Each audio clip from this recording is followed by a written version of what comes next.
So I'm Giorgos Kallis and I'm a professor here in political ecology and ecological economics. We recently will published with my colleagues Giacomo and Federico De Maria a book called Degrowth, a vocabulary for a new era by Routledge. And today in my presentation I shared with students some of the ideas of this book. Basically, the presentation had two parts. On the first part, I reflected a little bit on how we understand degrowth, what does it mean. And on the second part, I responded to some of the common criticism to degrowth. And given the responses and further questions that might be generated from these responses, I identified some research projects or research questions that can help us develop our understanding and our theory of degrowth.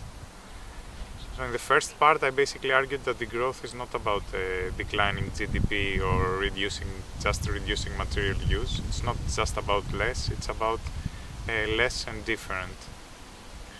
And I said that people who argue that they live the degrowth way have certain characteristics, that they are also the characteristics that come out strong in the degrowth literature. And it's the emphasis on self-limitation and simplicity, the devotion of time and work on caring for others, process of commoning that create new commons, and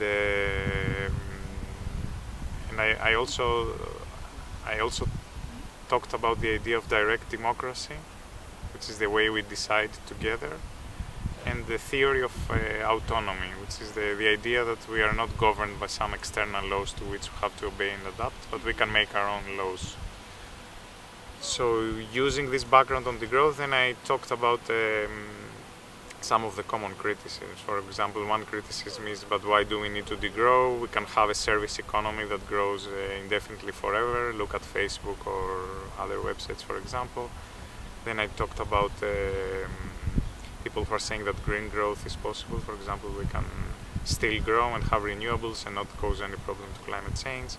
I talked about people who are against the growth because they are saying we are too pessimistic and we are seeing limits to growth, and we are like Malthus, who proved himself wrong.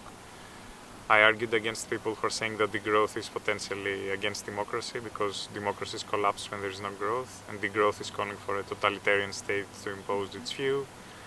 And I also talked about the questions of whether degrowth is possible within capitalism, and if a degrowth transition is to take place, who will do it, how all these big changes that we advocate will take place.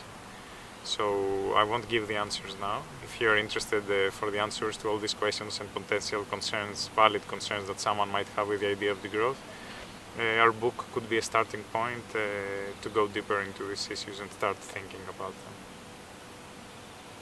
When is the book about to be published? The book will be published October or November 2014. We will look forward to it. Okay.